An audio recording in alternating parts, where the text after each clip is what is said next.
आप सभी को मेरा नमस्कार। मैं अर्जुन फिर से स्वागत करता हूं आप सभी का एपी ब्राइट फ्यूचर एकेडमी पर। इसके पहले हमारी हाइट एंड डिस्टेंस की 3 क्लासेस हो चुकी है। आज हमारी हाइट एंड डिस्टेंस की फाइनल क्लास है। आज की क्लास के बाद इसके सारे क्वेश्चन खत्म हो जाएंगे। आपको सेशन कैसा लगता है? आप सब जब भी सेशंस को देखते हैं प्लीज़ उसके नीचे कमेंट जरूर कीजिएगा कि आपको सेशन समझ में आया कि नहीं आया। और आप इसको जितना ज़्यादा से ज़्यादा शेयर कर सकते हैं प्लीज़ शेयर कीजिएगा। आप सबके सपोर्ट की ज़रूरत है। तो चलिए क्वेश्चन को स्टार्ट करते हैं। अगला, एक मीनार के आधार से एक सरल रेखा में 4 मीटर और 9 मीटर की दूरी पर स्थित दो बिंदुओं से। तो पहले ये लाइन देखेंगे कि एक मीनार के आधार से।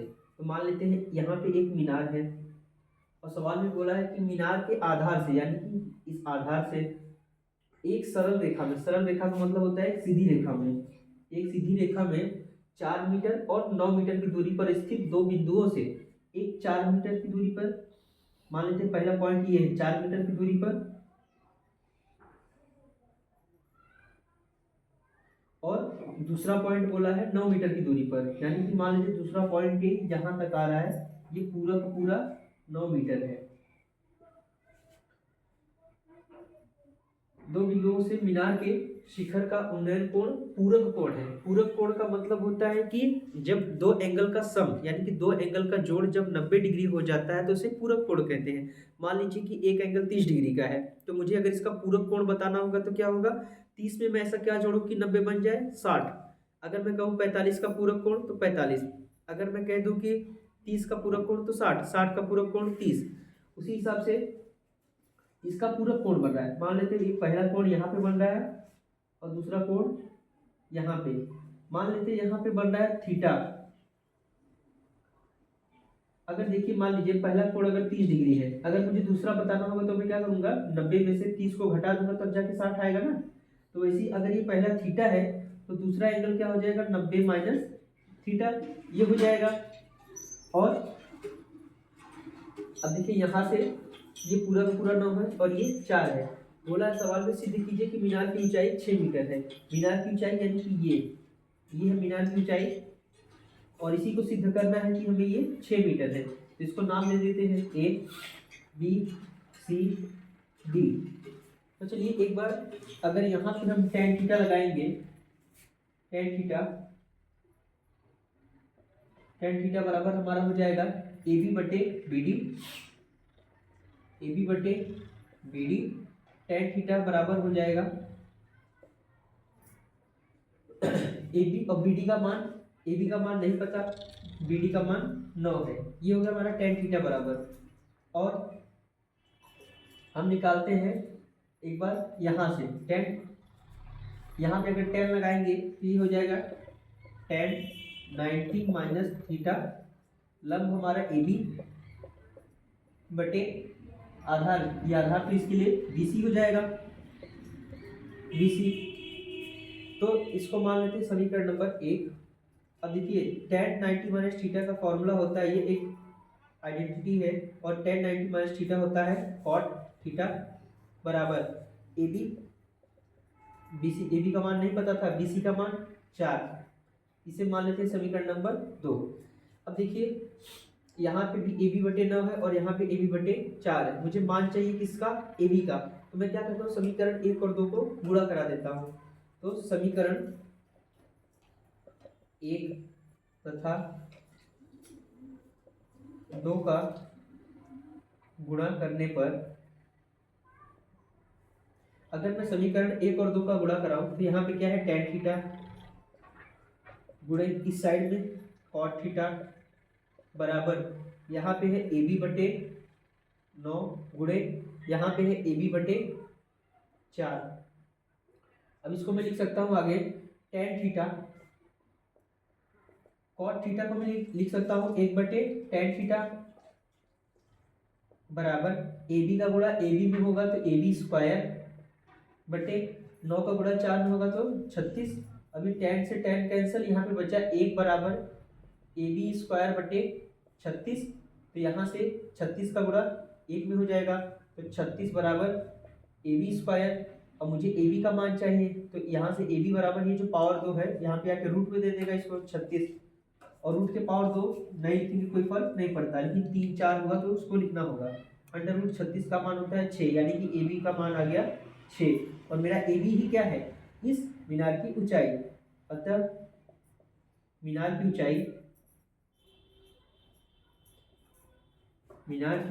ऊंचाई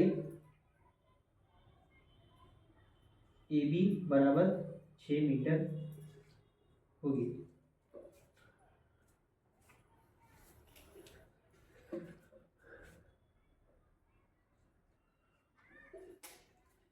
चलिए देखिए अगला सवाल है कि एक मीनार के पाद बिंदु से एक भवन के शिखर का उन्नयन कोण 30 डिग्री है। तो बना लेते हैं एक मीनार। ये हो गया हमारा मीनार के पाद बिंदु से यानी कि इसके बॉटम पॉइंट से भवन के शिखर का उन्नयन कोण, मान लेते हैं यहाँ पे है एक भवन, इसके शिखर का उन्नयन कोण 30 डिग्री है और भवन के पाद बिंदु से यानी कि भवन, ये हमारा भवन है, भवन के पाद बिंदु यानी कि बॉटम से मीनार के शिखर का उन्नयन कोण 60 डिग्री है। ये मीनार का शिखर हो गया और ये भवन का पाद बिंदु यानी बॉटम पॉइंट, यहां से इसका उन्नयन कोण 60 डिग्री है। तो पूछा है यदि मीनार की ऊंचाई 50 मीटर है, ये जो मीनार है ये है कितना, 50 मीटर ऊंचा है। तो पूछा है कि भवन की ऊंचाई ज्ञात करें, माने इसका हाइट निकालना है हमको, यही। इसको एक नाम दे देते हैं ए बी सी डी। चलिए ये तो पता है 50 मीटर है। देखिए एक मीनार है, मीनार के शिखर का भवन के पाद बिंदु से जो उन्नयन कोण है वो 60 है और मीनार के पाद बिंदु से भवन के शिखर का उन्नयन कोण 30 डिग्री है। मीनार की ऊंचाई दी है सवाल में 50 मीटर और हमसे पूछा है कि भवन की ऊंचाई क्या है। तो चलिए tan 60 लगाते हैं। अगर हम पहले tan 60 लगाते हैं, tan 60 बराबर हो जाएगा हमारा ए बी बटे बी सी। tan 60 का मान √3 बराबर ए बी का मान 50 बटे बी सी। मुझे बी सी का अगर मान निकालना है तो बी सी यहाँ आ जाएगा, गुणे √3 हो जाएगा बराबर 50 का गुणा इसमें करेंगे 50। अब यहाँ से मेरा बी सी बराबर आ जाएगा, ये √3 नीचे आ जाएगा, 50 बटे √3, ये आ गया हमारा बी सी का मान। अब एक बार हम क्या करेंगे, 33 लगाएंगे। tan 30 डिग्री जैसे ही लगाएंगे तो ये हमारा हो जाएगा DC बटे BC।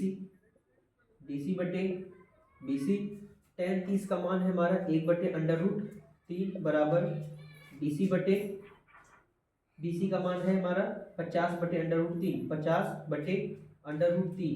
ये √3 नीचे है ना, ये चला जाएगा ऊपर वहां पे, तो यहाँ से हो जाएगा हमारा 1 बटे √3 बराबर DC इंटू √3 बटे 50। हमें DC का मान चाहिए तो 50 उधर जाएगा, नीचे √3 है, ये √3 नीचे आके इसमें गुणा हो जाएगा बराबर DC। इसका मान आ जाएगा 50 बटे 3, ये आ गया हमारा DC का मान। जो भवन की ऊंचाई है ये आ जाएगा 50 बटे 3, यानी कि भवन की ऊंचाई 50 बटे 3 मीटर होगी।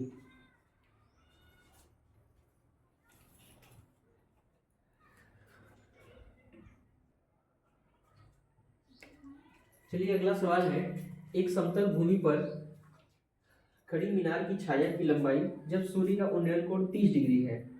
एक समतल भूमि पर खड़ी मीनार की छाया, मान लेते ये मीनार है, जो छाया बनेगी इसकी यहाँ पे समतल जमीन पर ही बनेगी।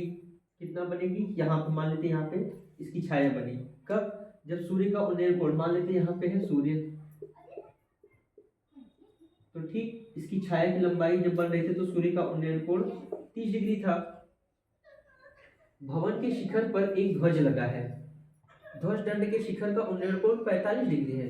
ये भवन है, ये भवन का शिखर है, इस पे लगा है एक ध्वज दंड, यानी कि ये हो गया ध्वज दंड। इसके शिखर का उन्नयन कोण ये कितना है, पूरा 45, याद रखिए ये जो इतना भवन है इसका कोण 30 है उन्नयन कोण, लेकिन इस पूरा ध्वज दंड की लंबाई, जो ध्वज दंड का शिखर है इसका पूरा है उन्नयन कोण 45 डिग्री। तो पूछा है ध्वज दंड की लंबाई और बिंदु O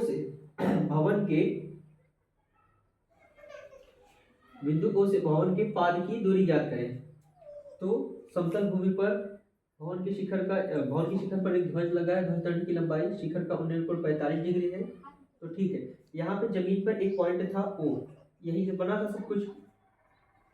तो ये डिस्टेंस बता रहा है, तो इसको एक नाम दे देते हैं हम A, B, C और ये O, सवाल में पहले से ही दिया था। तो चलिए अगर हम tan 30 लगाएं, tan 30 बराबर हो जाएगा हमारा BC बटे OC और tan 30 का मान है हमारा 1/√3 बराबर BC बटे OC। ठीक, और अगर हम tan 45 लगाएं, tan 45 बराबर हो जाएगा हमारा पूरा का पूरा AC बटे OC।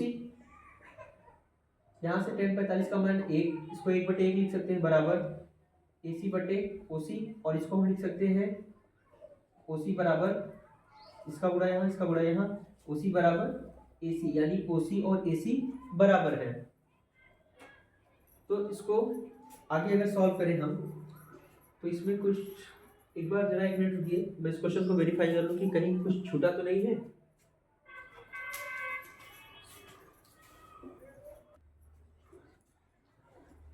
सॉरी, इस सवाल में ना एक लाइन गड़बड़ हो गया था, जो लाइन गड़बड़ था मैंने उसको लिख दिया है। एक लाइन गड़बड़ होने की वजह से पूरा का पूरा सवाल ही गलत हो गया। तो इसको चलिए वापस से सॉल्व करते हैं, इसको सब कुछ बनाते हैं।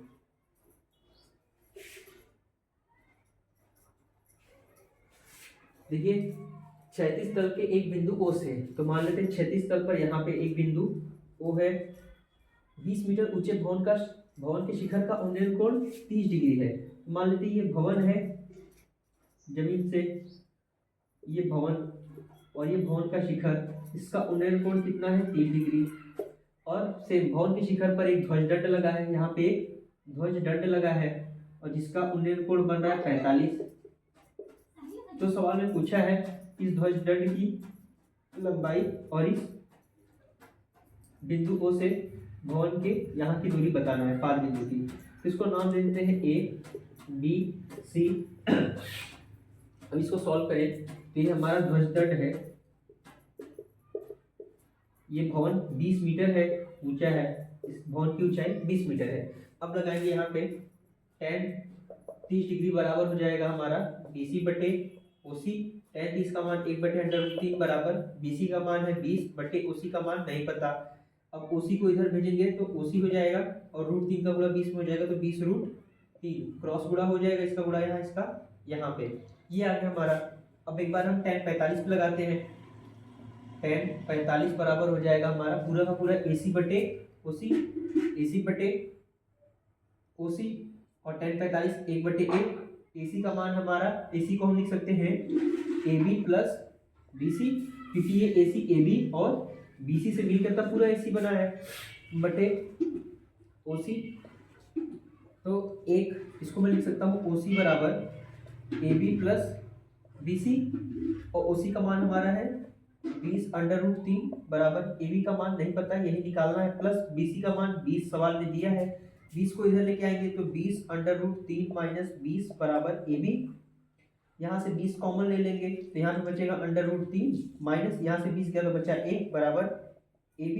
तो 20/√3 को मैं लिख सकता हूँ 1.73 माइनस 1 बराबर AB। देखिए 20 गुणे हो गया 0.73 बराबर AB। 146 और इसको गुणा कर देंगे हो जाएगा 14.6 बराबर AB, यानी कि ध्वज दंड की लंबाई क्या आ गई 14.6 मीटर। ध्वज दंड की लंबाई आ गई 14.6 मीटर। तो आई होप कि ये सवाल आपको समझ में आया होगा।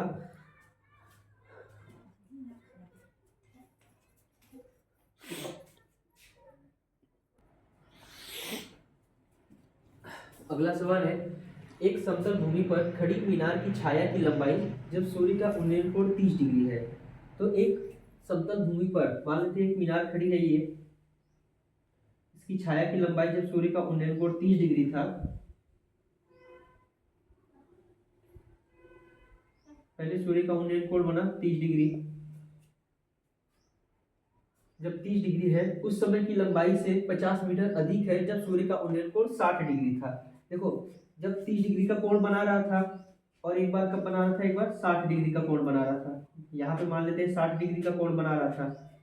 तो ये इस समय जो छाया की लंबाई है ना, इसकी लंबाई से ये वाली लंबाई 50 मीटर अधिक है। अगर ये x है तो ये हमारा क्या हो जाएगा, ये 50, तो पूरा का पूरा हमारा क्या हो जाएगा x प्लस 50। अगर हम पूरा निकालेंगे, यहाँ तक x है इससे और ये कितना है, ये 50 है, तो पूरा हो जाएगा हमारा x प्लस 50। तो पूछा है मीनार की ऊंचाई ज्ञात करें। तो ये मीनार है हमारा A B C D। तो चलिए फिर शुरू करते हैं सवाल को। एक बार tan 60 लगाएंगे यहाँ पे, अगर तो हो जाएगा AB बटे BC, tan 60 डिग्री बराबर AB बटे BC। tan 60 का मान √3 बराबर AB बटे BC। इसके नीचे कुछ नहीं तो एक BC का गुणा √3 में हो जाएगा, तो ये हो जाएगा √3 गुणे BC बराबर AB।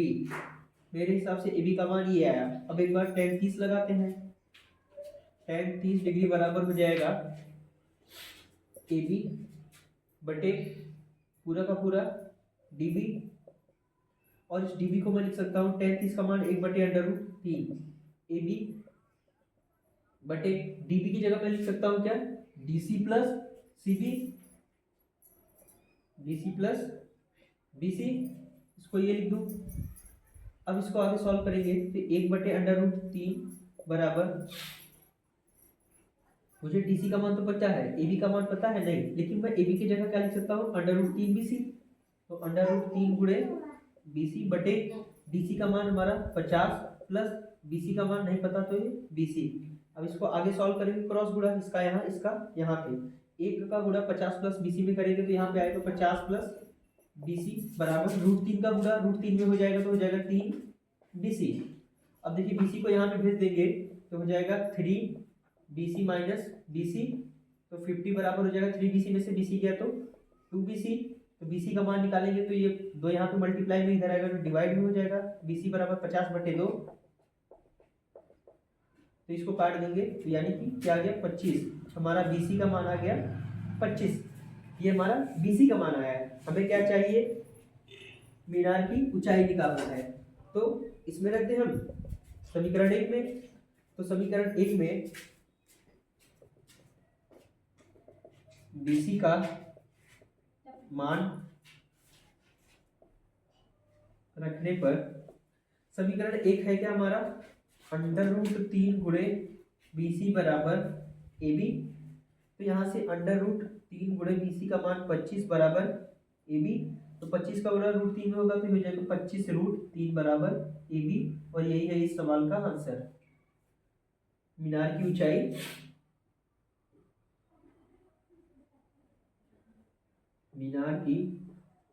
ऊंचाई बराबर 25√3 मीटर होगी।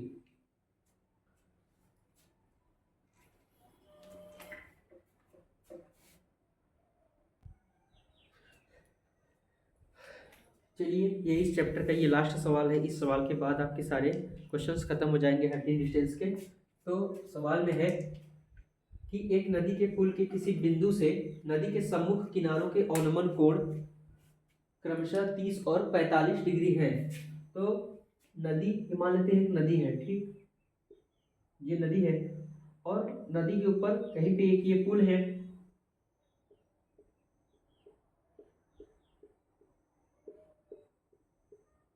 ये पुल हो गया, ठीक। तो बोला क्या है कि मान लेते हैं ये नदी है, ठीक, ये नदी बह रही है और बोला है पुल के किसी बिंदु से, तो मान लेते हैं पुल के इस बिंदु से नदी के सम्मुख किनारों के अवनमन कोण, मतलब सामने सामने वाले किनारों के अवनमन कोण ये पहले का ऑनोमल कोण कितना बन रहा है 30 डिग्री, और इसी पॉइंट से ये जो दूसरा साइड है, दूसरा साइड इसका ऑनोमल कोण बन रहा है 45, पूरा बन रहा है 45। तो उस हिसाब से अगर इसको मिला दें हम, तो ये हमारा हो जाएगा 30 डिग्री, क्योंकि ये 30 है तो ये भी 30, ये 45 है पूरा तो ये भी, सॉरी ये 30 था ना, ये वाला ये 30 था तो ये हो जाएगा 30, और ये 45 था तो इस हिसाब से ये 45। अब सवाल में बोला है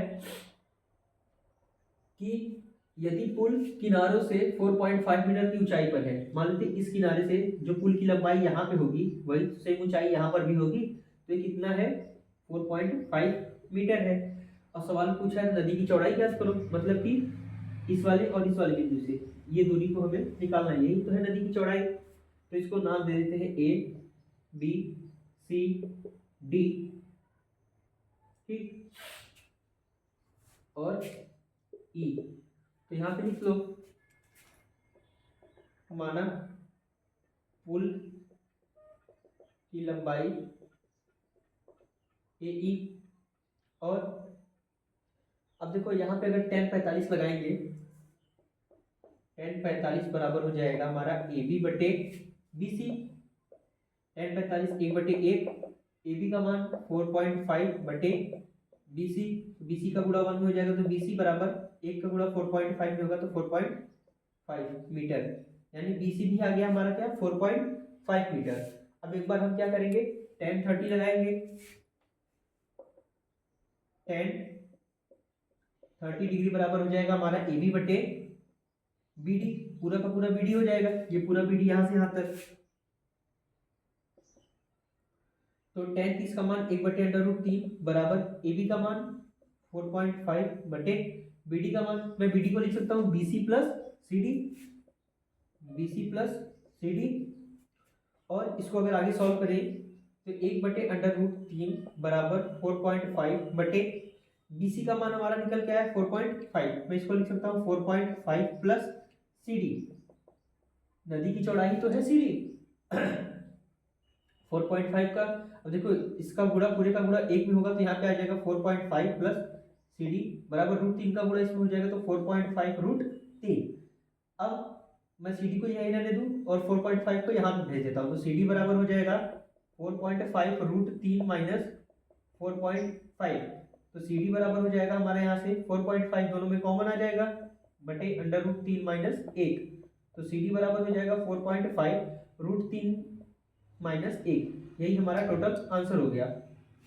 इसको आगे भी सॉल्व कर सकते हैं, √3 की जगह 1.73 रख करके भी, अगर ये तो पहला आंसर अगर रूट में देना होगा तब, अगर पूरा देना है तो CD बराबर हो जाएगा, मैं इस 4.5 को लिख सकता हूँ 9 बटे 2, कोई फर्क पड़ेगा नहीं, 9 का आधा 4.5 होता है, और √3 को 1.73 माइनस 1, अब CD बराबर हो जाएगा मेरा 9 बटे 2, 7 इसमें घट जाएगा तो आ जाएगा 0.73, अब CD बराबर हो जाएगा 9 3 27, 9 7 63 और 2 65, 2 अंक पे दशमलव लगेगा तो यहाँ पे, और बटे 2, इसको 2 से काट देंगे तो CD बराबर आ जाएगा 2 तिहाई 6 और 2 दूनी 4, 2 अट्ठे 16, तो 5 10।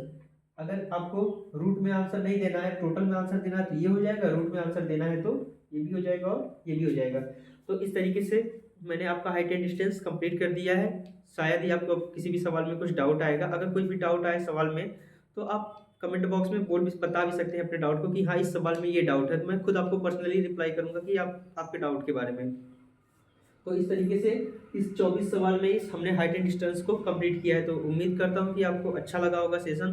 तो प्लीज़ एक प्यारा सा कमेंट जरूर कीजिएगा अपना, और आपको सेशन कैसा लगा ये जरूर बताया कीजिए, और आप इस सेशन को जितना ज़्यादा से ज़्यादा शेयर कर सकते हैं उतना ज़्यादा से ज़्यादा शेयर कीजिएगा। चलिए तब तक के लिए आपसे धन्यवाद, बाय।